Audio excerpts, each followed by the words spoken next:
Chapter 4, in which Jean Valjean has quite the air of having read Austin Castelige, by Victor Hugo from the book Les Miserables. The strides of a lame man are like the ogling glances of a one-eyed man. They do not reach their goal very promptly. Moreover, Fauchelevent was in a dilemma. He took nearly a quarter of an hour to return to his cottage in the garden. Cosette had waked up. Jean Valjean had placed her near the fire. At the moment when Fauchelevent entered, Jean Valjean was pointing out to her the vintner's basket on the wall and saying to her, "Listen attentively to me, my little Cosette. We must go away from this house, but we shall return to it, and we shall be very happy here. The good man who lives here is going to carry you off on his back in that. You will wait for me at a lady's house. I shall come to fetch you. Obey and say nothing, above all things, unless you want Madame Thénardier to get you again." Cosette nodded gravely. Jean Valjean turned round at the noise made by Fauchelevent opening the door.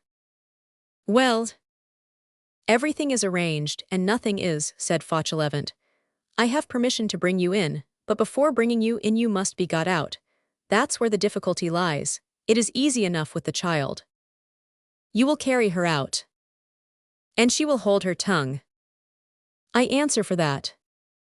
But you, Father Madeleine." And after a silence, fraught with anxiety, Fauchelevent exclaimed, "Why get out as you came in?" Jean Valjean, as in the first instance, contented himself with saying, "Impossible." Fauchelevent grumbled, more to himself than to Jean Valjean. "There is another thing which bothers me. I have said that I would put earth in it. When I come to think it over, the earth instead of the corpse will not seem like the real thing. It won't do, it will get displaced, it will move about. The men will bear it. You understand, Father Madeleine, the government will notice it." Jean Valjean stared him straight in the eye, and thought that he was raving. Fauchelevent went on. "How the deuce are you going to get out? It must all be done by tomorrow morning. It is tomorrow that I am to bring you in. The prioress expects you." Then he explained to Jean Valjean that this was his recompense for a service which he, Fauchelevent, was to render to the community. That it fell among his duties to take part in their burials, that he nailed up the coffins, and helped the grave digger at the cemetery, that the nun who had died that morning had requested to be buried in the coffin which had served her for a bed, and interred in the vault under the altar of the chapel. That the police regulations forbade this, but that she was one of those dead to whom nothing is refused, that the prioress and the vocal mothers intended to fulfill the wish of the deceased, that it was so much the worse for the government, that he, Fauchelevent, was to nail up the coffin in the cell, raise the stone in the chapel, and lower the corpse into the vault, and that, by way of thanks, the prioress was to admit his brother to the house as a gardener, and his niece as a pupil, that his brother was M. Madeleine, and that his niece was Cosette, that the prioress had told him to bring his brother on the following evening after the counterfeit interment in the cemetery, but that he could not bring M. Madeleine in from the outside if M. Madeleine was not outside, that was the first problem, and then that there was another, the empty coffin. "What is that empty coffin?" asked Jean Valjean. Fauchelevent replied, "The coffin of the administration." "What coffin? What administration?" "A nun dies. The municipal doctor comes and says, 'A nun has died.' The government sends a coffin. The next day it sends a hearse and undertaker's men to get the coffin and carry it to the cemetery. The undertaker's men will come and lift the coffin. There will be nothing in it." "Put something in it." "A corpse, I have none." "No." "What then?" "A living person." "What person?" "Me," said Jean Valjean. Fauchelevent, who was seated, sprang up as though a bomb had burst under his chair. "You?" "Why not?" Jean Valjean gave way to one of those rare smiles, which lighted up his face like a flash from heaven in the winter. "You know, Fauchelevent, what you have said, Mother Crucifixion is dead, and I add, and Father Madeleine is buried." "Ah, good, you can laugh, you are not speaking seriously." "Very seriously, I must get out of this place." "Certainly." "I'll have told you to find a basket, and a cover for me also." "Well, the basket will be of pine, and the cover a black cloth. In the first place, it will be a white cloth.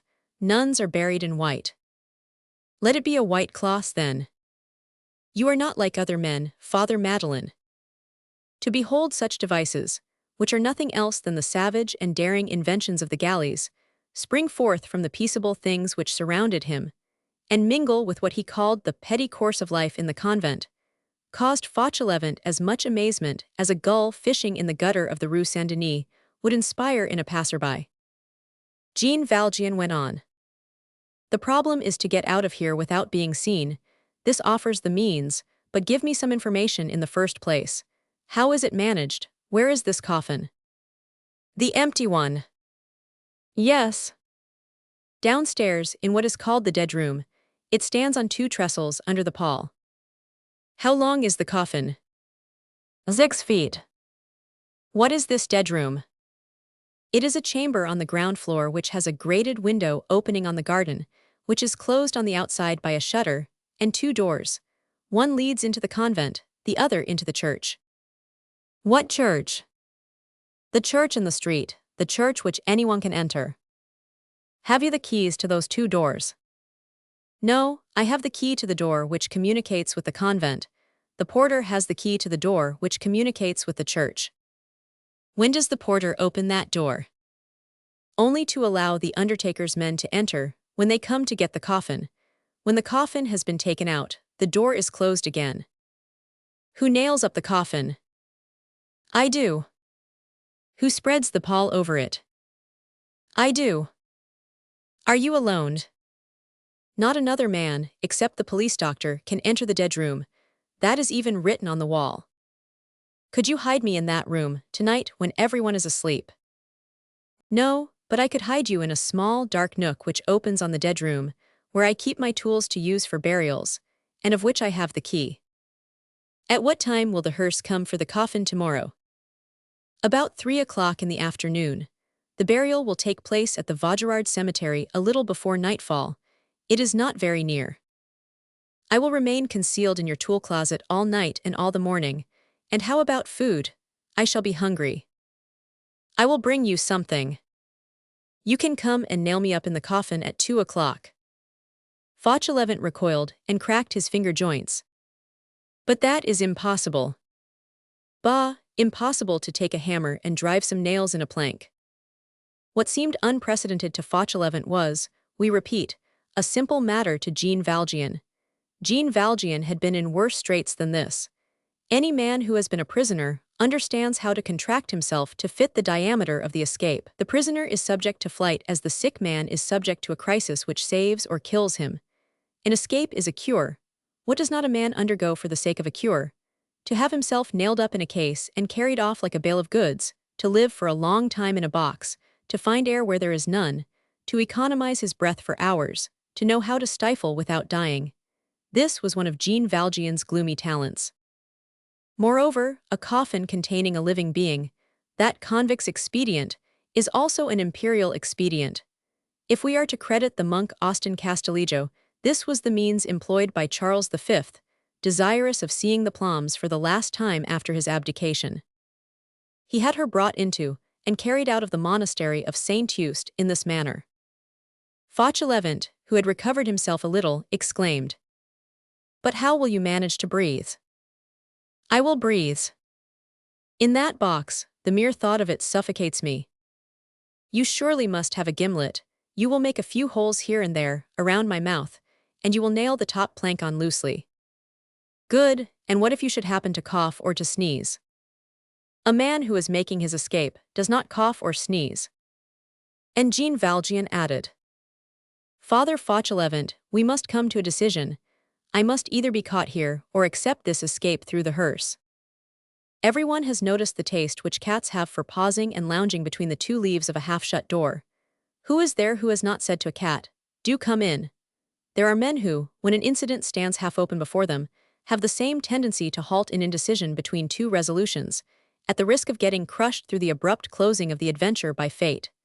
The overprudent, cats as they are, and because they are cats, sometimes incur more danger than the audacious. Fauchelevent was of this hesitating nature, but Jean Valjean's coolness prevailed over him in spite of himself. He grumbled, "Well, since there is no other means." Jean Valjean resumed, The only thing which troubles me is what will take place at the cemetery. That is the very point that is not troublesome, exclaimed Fauchelevent. If you are sure of coming out of the coffin all right, I am sure of getting you out of the grave. The gravedigger is a drunkard and a friend of mine. He is Father Mestienne, an old fellow of the old school. The gravedigger puts the corpses in the grave, and I put the gravedigger in my pocket. I will tell you what will take place. They will arrive a little before dusk, 3/4 of an hour before the gates of the cemetery are closed. The hearse will drive directly up to the grave. I shall follow, that is my business. I shall have a hammer, a chisel, and some pincers in my pocket. The hearse halts, the undertaker's men knot a rope around your coffin and lower you down. The priest says the prayers, makes the sign of the cross, sprinkles the holy water, and takes his departure. I am left alone with Father Mestienne. He is my friend, I tell you. One of two things will happen, he will either be sober, or he will not be sober. If he is not drunk, I shall say to him, "Come and drink about while the bon coing is open." I carry him off, I get him drunk. It does not take long to make Father Mestienne drunk, he always has the beginning of it about him. I lay him under the table, I take his card so that I can get into the cemetery again, and I return without him. Then you have no longer anyone but me to deal with. If he is drunk, I shall say to him, "Be off, I will do your work for you." Off he goes, and I drag you out of the hole. Jean Valjean held out his hand, and Fauchelevent precipitated himself upon it with the touching effusion of a peasant. That is settled, Father Fauchelevent, all will go well. Provided nothing goes wrong, thought Fauchelevent. In that case it would be terrible.